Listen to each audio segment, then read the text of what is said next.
What's up, YouTube? Welcome to the Counting Wisdom podcast.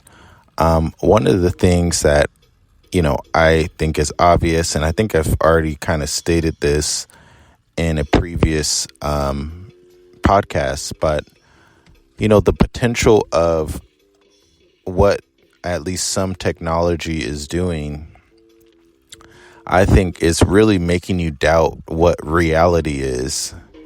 And obviously, I think it's interesting that one of the things that God says in the Word of God is that people sometimes forget God. They forget about God. And I never really thought about that phrase in the Bible until actually thinking about it from the literal standpoint that people literally forget God. And they live their life and they literally forget that there is a God.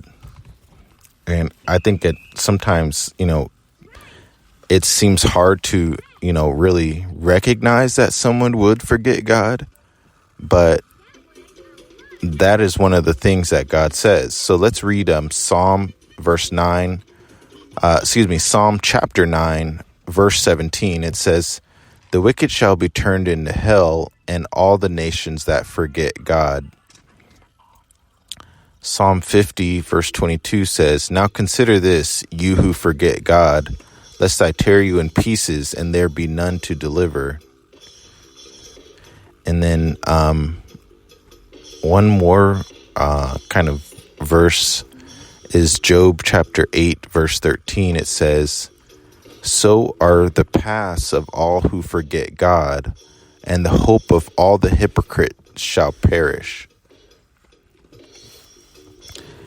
And so one of the things I think has already been happening with video and movies and, the iPhone and, smartphones and, now that they have the Apple Vision where you just literally cover your whole eyes and, you have it blocking your complete eyesight. And, now you have these AI generated videos that, can make fake videos that they look real, but it's not real. It really becomes clear that, I think one of the things that the enemy is trying to do is really make us doubt what reality is. And obviously, that can be kind of a strong statement, but I think that's sort of what is going on. It's not necessarily doubting, obviously, that we are in the earth or something like that.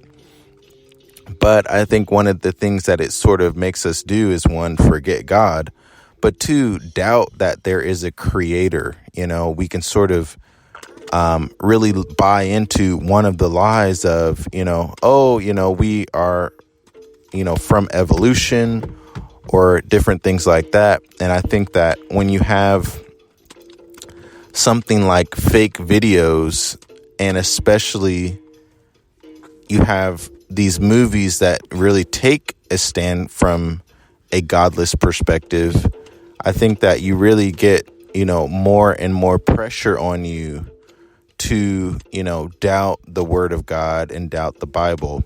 Now, there is hope, obviously, that God set up this world for, anyone that wants to find Jesus. I think there's nothing that, someone can create, or I don't think there's anything that someone can do, or even the enemy, Satan. I don't think there's anything that they can do to really stop someone from, if they wanted to come to Jesus Christ. I just truly believe that, you can't necessarily take away someone's choice,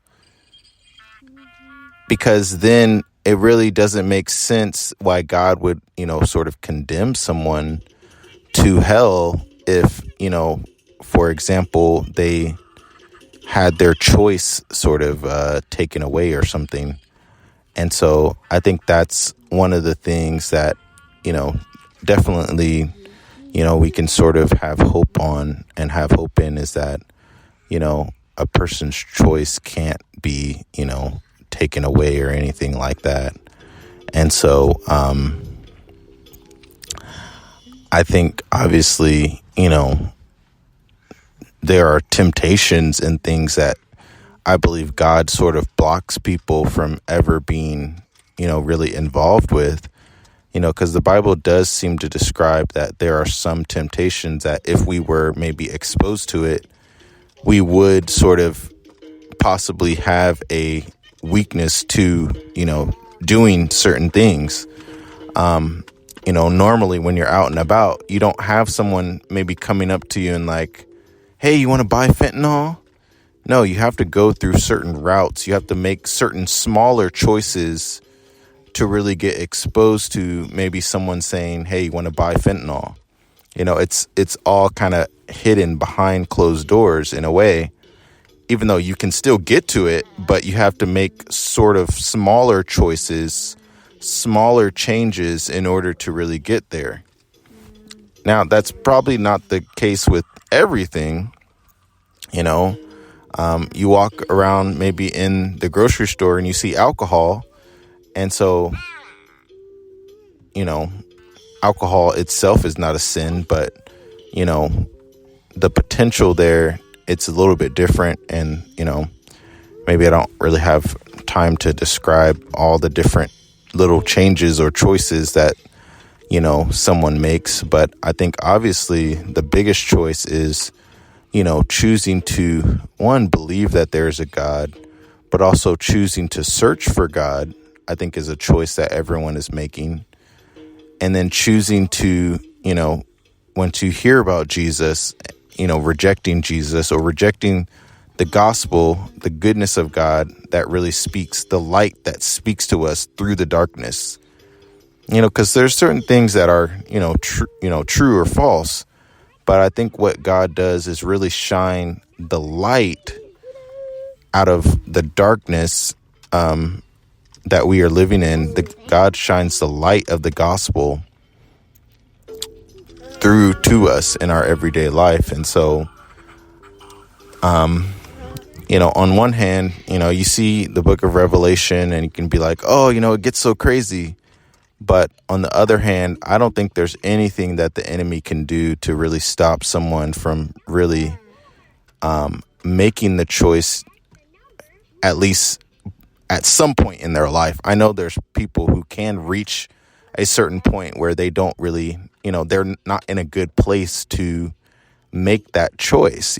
There's certain people that, they may wait too long. God has given them time. And so they had the chance to choose, but they have maybe waited too long and have compounded so much bad choices that they do sort of reach a point where they don't necessarily have that opportunity to choose Jesus. And so in a certain way, a person's choice can be sort of, taken away.